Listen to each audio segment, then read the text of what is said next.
Okay, well, why don't we go ahead today? We're lucky to have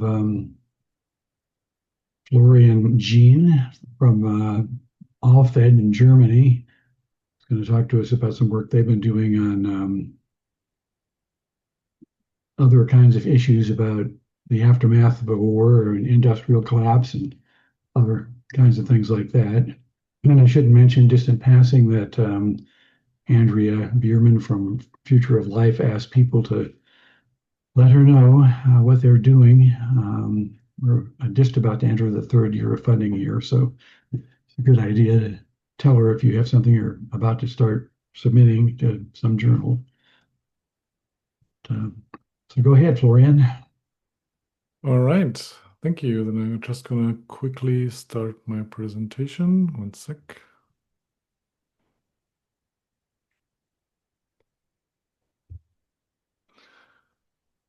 And sharing.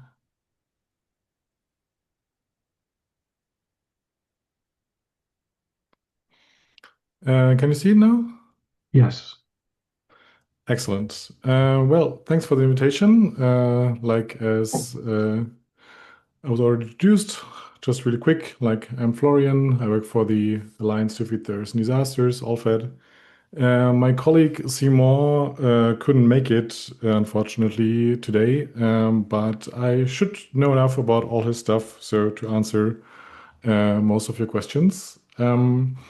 And I will just want to generally give you an overview of all the stuff ALLFED is working on, mostly with a focus on industrial disruptions, destruction, and things like these because you're also mostly focused on the impacts side of these events.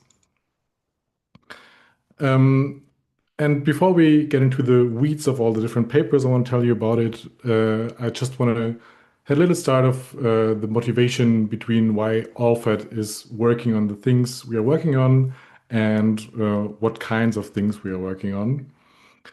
And generally, we focus on the food system because the food system is just like a very important pinch point for like many of the global catastrophes that we can face. There was like a very interesting paper from Arvin et al. In 2018 where they tried to classify different global catastrophic risks and how they interact with human society on different scales. One thing that their study came up with again and again is that for many of these big catastrophes you can have, like the thing that gets you is usually the food system in one way or the other. And the reason why the food system is often so vulnerable to these kinds of effects is that you often have kind of like a self-reinforcing famine cycle that once it started, it's very difficult to get rid of it again. And the general idea here is that you have some kind of triggering event. This could be something like a volcano, nuclear war, and this has like an immediate impact on your society. It decreases your ability to produce crops, decreases your population, it introduces transport problems, for example. And all of these things combine to reduce the amount of food you have available. In one way, because you can't transport it anymore. On the other side, because you can't produce it anymore. This then leads you to having a famine. And if you have a famine, that again leads to more death and health problems with everyone affected. And once you get there, you get into this cycle where the famine impacts your society negatively. This impacts your crop production negatively and your trade. And this again makes your famine worse. And you get into this cycle until you get to a new equilibrium state. And this is usually when your population has dropped to much lower levels. And this is generally like the problem that you have, like once something like a famine has started, it is very difficult to stop it again. So usually you would rather avoid getting into this situation. And the most important part here is often like the crop production, because food is just like not indefinitely storable. So at one point, it perishes, and this means you can't have like infinite amounts lying around, and so you have to constantly keep producing it. And the things that ALLFED does here is that we look into all these kinds of catastrophes that can impact the food system. And when we talk about them, we usually group them in two main groups. Like here are some examples of the catastrophes that can hit the food system. These aren't all of them, but some of the main ones we are focusing on. And the categories we usually use here is like you have these large scale industrial disruptions. So your climate stays as it is, but you lose the access to your inputs into your agricultural system. For example, you lose fertilizers or pesticides, you don't have any fuel for a tractor anymore. And these are all large-scale industrial disruptions. This can, for example, happen if you have a nuclear war and get a high-altitude electromagnetic pulse, and so your grid is disabled in a very large area, your industry is disabled then as well, and this means you can't produce your inputs anymore. And this then reduces your food production. And the other kind of large catastrophes we tend to think about are the abrupt sunlight reduction scenarios. Here we think mainly about nuclear war and volcanoes, which I think you all are pretty familiar with. But the general idea is just like it gets colder and you might still have fertilizers lying around, but if it's too cold for your plant to grow, you still won't get any food.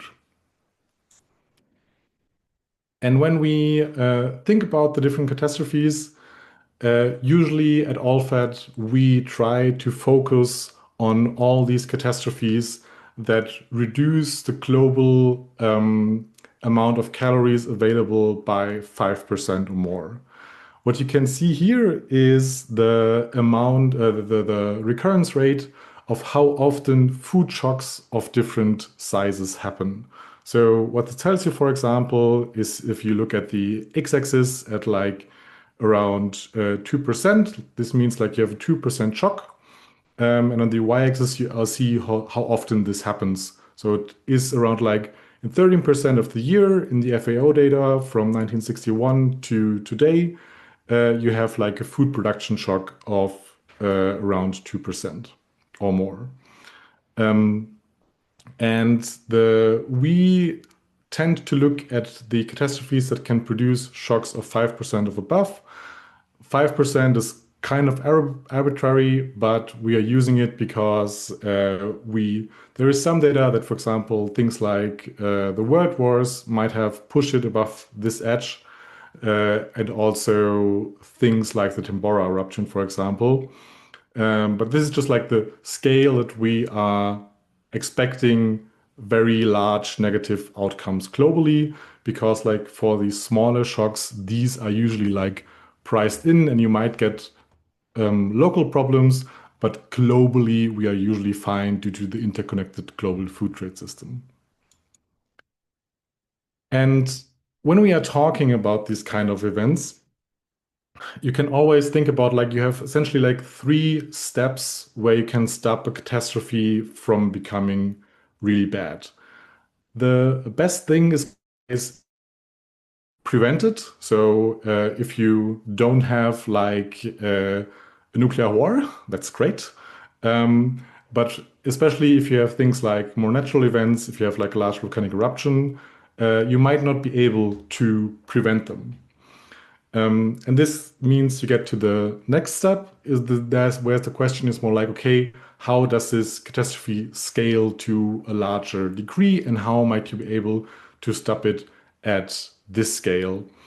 And for example, if you have something like a pandemic, you might be able to develop a vaccine quickly, and this means you can even stop it like when it's still scaling up. But for some of the catastrophes, you might not have a good choice, or you failed in trying to stop it on scaling up. And this is where the resilience gets into play. And this is also like where much of ALLFED's research focused, because we want to understand, like, okay, if you have something like, for example, a large volcanic eruption and you have this gigantic impact on the climate, how can you still make sure that you have enough to eat for everyone? And when we talk about this kind of research, we usually look like in two directions. At the one side, you want to understand how these catastrophes play out, what can cause them, how might they interact with other systems, how might they interact with other catastrophes. Like generally, that's just like understanding what is going on. On the other side, you have more the building resilience part. So understanding how can I still produce enough food. We are also looking into making some pilots to demonstrate like how good food production could happen under different circumstances. And also thinking about like, okay, how could you do something with like, for example, trade agreements or national risk assessment and registers to plan for these catastrophes more. But for this presentation, I'll be mostly focusing on the understanding catastrophes part. Like I'm happy to discuss the resilience later and can also recommend reading, but this is just to give you an overview about the impact side of things, how we are thinking about that. And the first one I want to show you is a paper I co-authored some years ago where we wanted to understand how the global catastrophic infrastructure loss scenario could impact crop yield production. So, and to recap, like global catastrophic infrastructure loss is something where you lose access to your inputs into the agricultural system. So things like fertilizers, for example.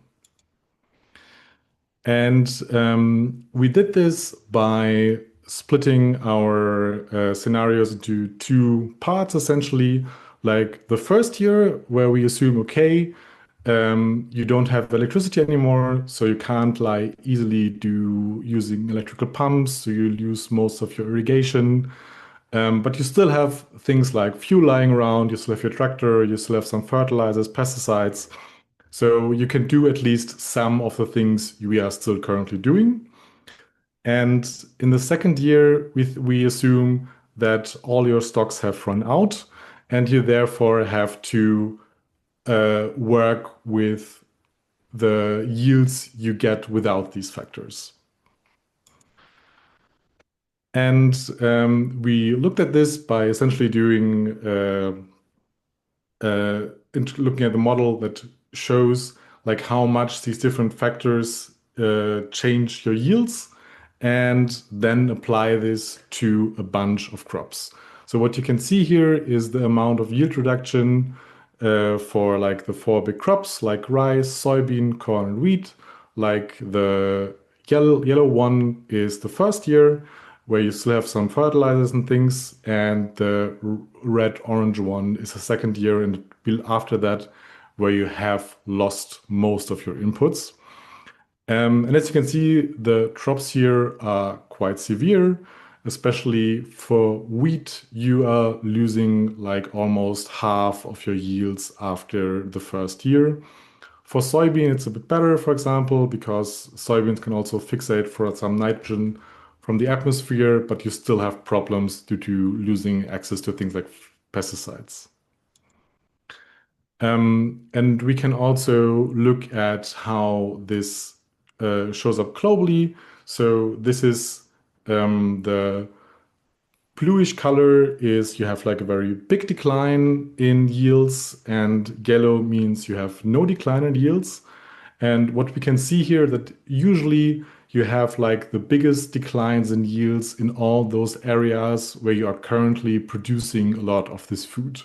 So for example, what we here looking at is maize, and there you have the biggest impacts in the US and in Brazil, because this is just like the places where we are currently producing lots and lots of maize in a very high intensity agriculture.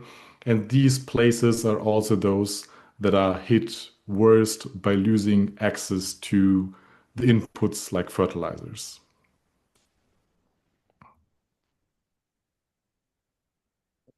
But obviously, this is like a very extreme scenario because it assumes that you lose access to all your inputs after the first year.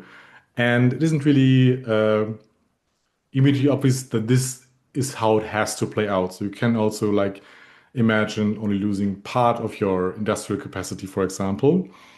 And therefore, we did like another study where we wanted to look at the question, okay, like how much of our industrial capacity might we lose if we have something like a nuclear war?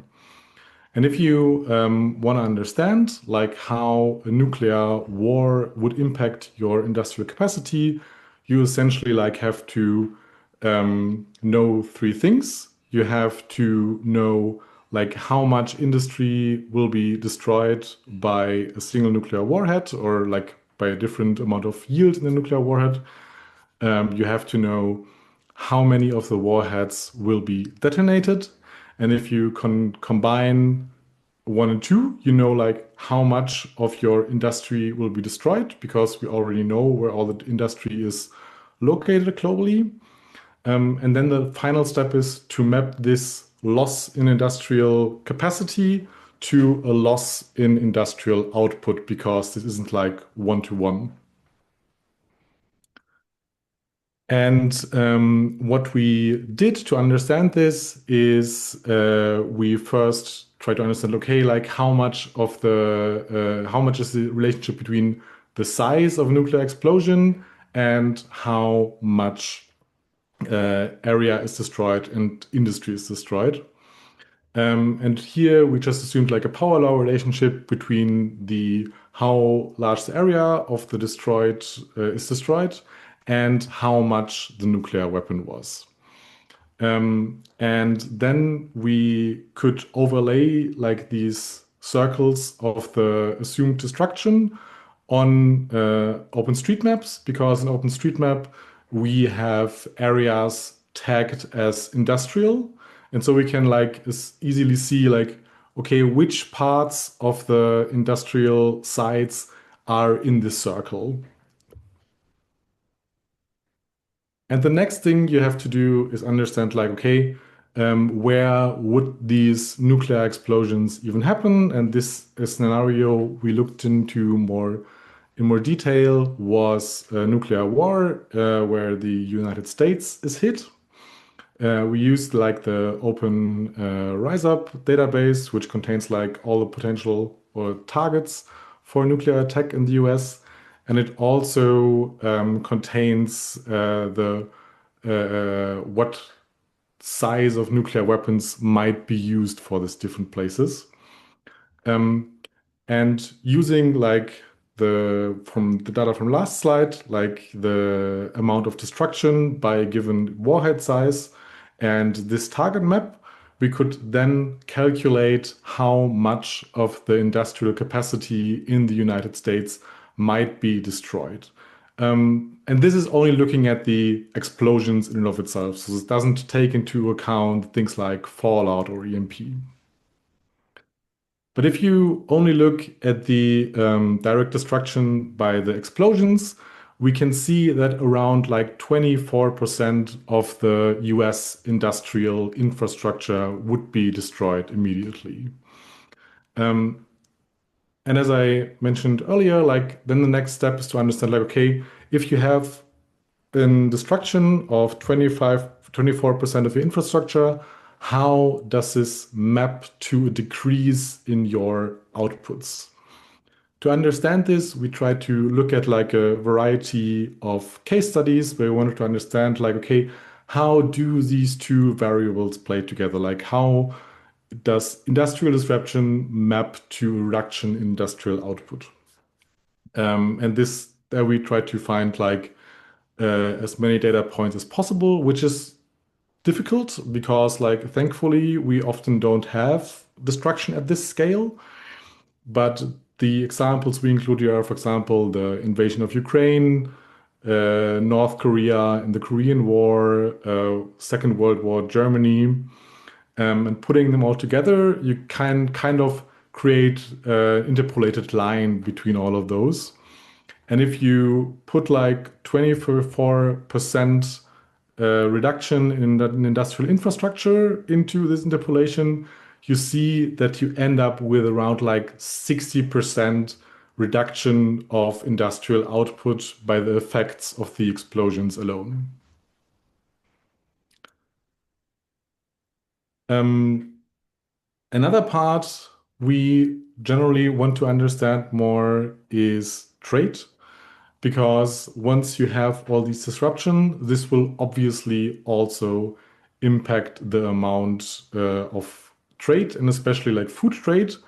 And food trade is like quite important because today around like 1/4 of food is traded. And this can vary a lot by country. So for example, if you are Singapore, you are importing like almost all of your countries, while other countries, like for example, Australia, they mainly export food. And so they have so much that they generally like import only relatively small amounts. Um, And to understand this, like how the food trade system might be impacted by the different kinds of catastrophes that can happen on the global scale, we took the data from the FAO, again, like looking at wheat, soybeans, maize, and rice. And we used the two kinds of scenarios I discussed earlier, like the abrupt standard reduction scenario and the global catastrophic infrastructure loss. And we used for this scenario like a 37 teragram suit nuclear war as our abrupt standard reduction scenario, and the global catastrophic infrastructure loss data I showed you earlier, because those have roughly the same median impact on yields. So they're at least somewhat comparable. We then have a network model, and this is pretty straightforward. So we just take the trade data from the FAO, how every country trades with every other country. We then remove re-exports from this trade model, from this trade graph. So every country can only export as much as it really produces.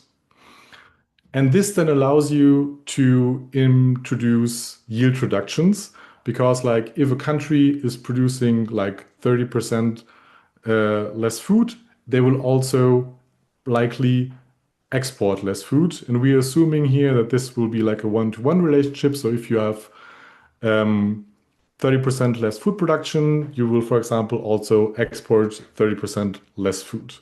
And this is obviously just like not the whole picture, because some countries might block totally their exports. But this is just like to get like a rough picture of what the food production reduction will do on like a first level. This model then allows you to look at two main things. It allows you to understand how trade communities change. And a trade community here is just like countries that trade a lot with each other. So for example, if you are exporting a lot of wheat from Russia, then you are in a trade community with Russia. But if you have like a large yield reduction by, for example, a nuclear war, and suddenly Russia isn't exporting food anymore because they can't produce food anymore, then you have to have another trade community because your original one kind of doesn't exist anymore. And so we can see like how the yield reduction shifts these trade communities.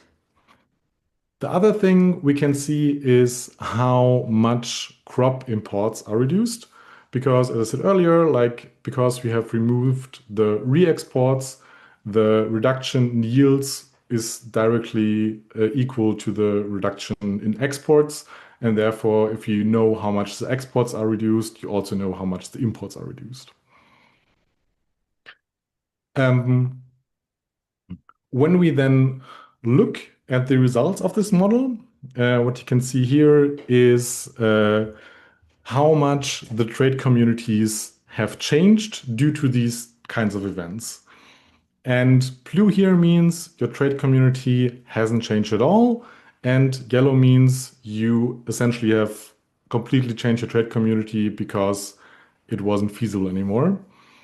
And the upper plot I'm showing here right now is from the global catastrophic infrastructure loss, where you lose access to your inputs. And there you see that like most countries stay in roughly the same trade community they were in before. And the reason here is that many countries, especially the ones that are producing a lot of food right now, experience similar reductions in their output. And if all your trading partners uh, have a similar reduction in yields, you still have the same trade community. There's just less food going around. But the picture like looks quite different if you look at standard reduction scenarios like a nuclear war, because in these kind of scenarios you usually like have like a much more geographic diverse impact, because especially you have countries like Russia and the US, who will be disproportionately affected by the colder climate, but who are also producing a lot of food, especially like wheat right now. And so if these major players of food trade gets disrupted, you also have like a very big disruptions of the trade communities as well.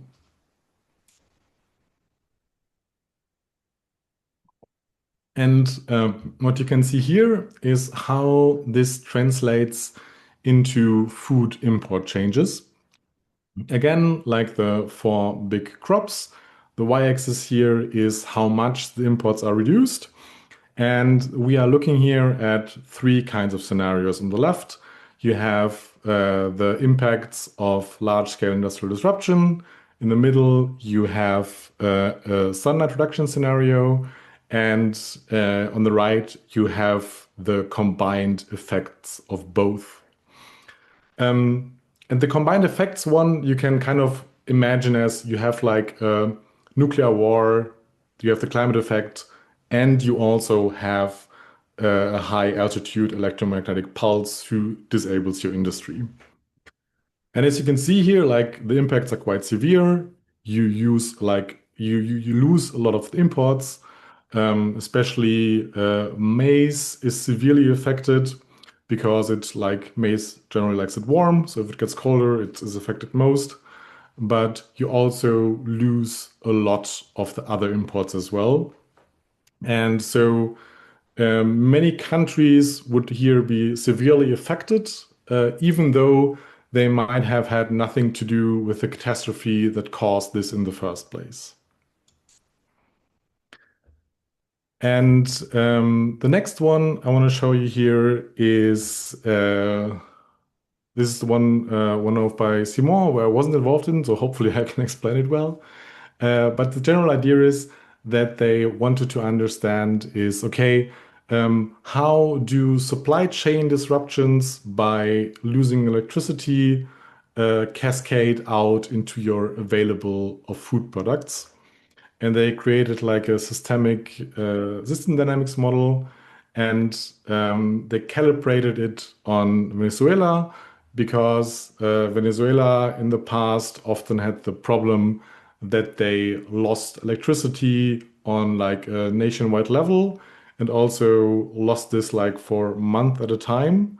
And so you can kind of use this as a case study of how an industry, electricity disruption cascades out into your food system.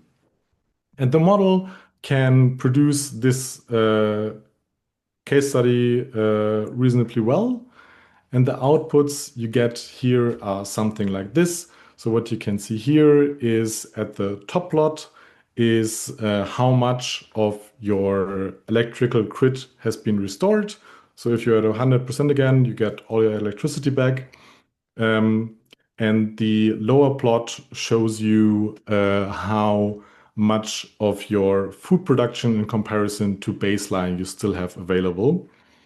Um, and it or food consumption you still have available because you also still have like stocks lying around, for example. Um, And what we can see here is you go, if you have only like a short blackout for like maybe like a month or so, you don't lose that much of your food consumption, maybe like 20%, but it gets like considerably worse if you have like a longer term blackout, like maybe like 2 months, then it gets down to values as low like 60 to 70% of food consumption. This is mostly fine if you are in a country that produces a lot of food. So, for example, like the US or Australia, they produce so much food in comparison to how much people live there that even in such a case, you still would have like enough for people to eat. But if you are like a food importing country, like this would be much worse for you. And they also used the model to look at like a longer term blackout. So now we are talking not about like a month, but more like a year to year and a half in the more pessimistic scenario. And there you can see like the values get much, much lower to values as low like 40 to 50%. And this means that if you have like a blackout of like a year or so, you would have even like very massive problems to feed your population, even in countries that produce a lot of food. And the final paper that we've been working on more on the understanding catastrophe side is one that recently came out because up until now we have only talked about the food system, but obviously if you want to survive, that's also something else you need very urgently, and this is water. And with this paper, we wanted to understand like how a nuclear winter would impact drinking water availability globally. And the main thing we looked at here is like how much of your drinking water infrastructure would potentially be destroyed by frost. And the thing you have to mainly think about here is to how much your frost depth changes. Because the water infrastructure we have right now, it is mostly underground in most countries, and it is usually at a depth where it isn't affected by frost because, well, you want your water to be safe.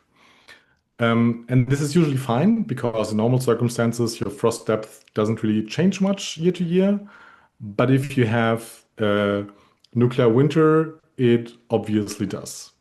So what we did is we took the data from Cooper et al. 2019 for the 150 terachem scenario and tried to understand like how much the frost depth would increase at different places globally. So this here is just the increase, like this isn't the absolute frost depth.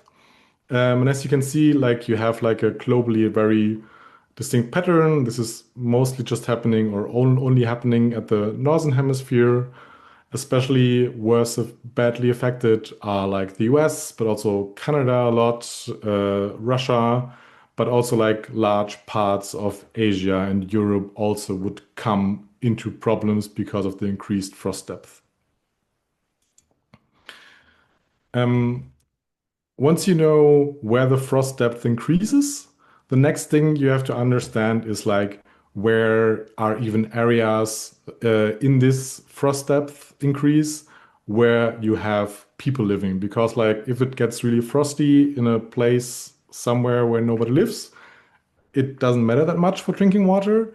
And therefore, we also had to identify all the habitated areas. And for this, we mostly used like nighttime lights because these are just like a good indicator of where people are living.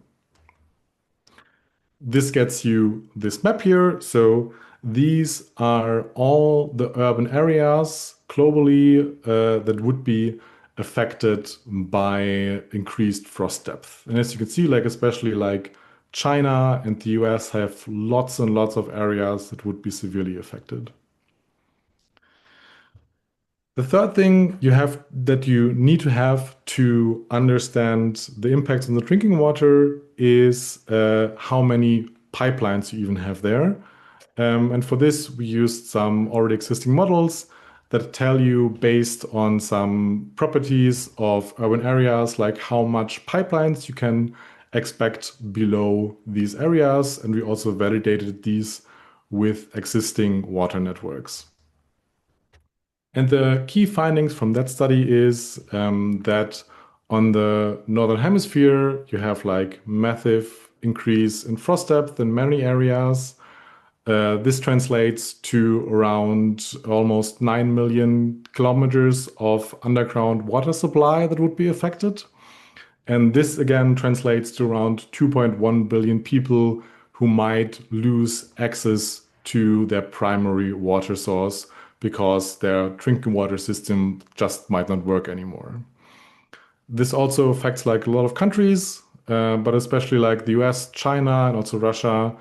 They have like the largest amounts of pipes at risk.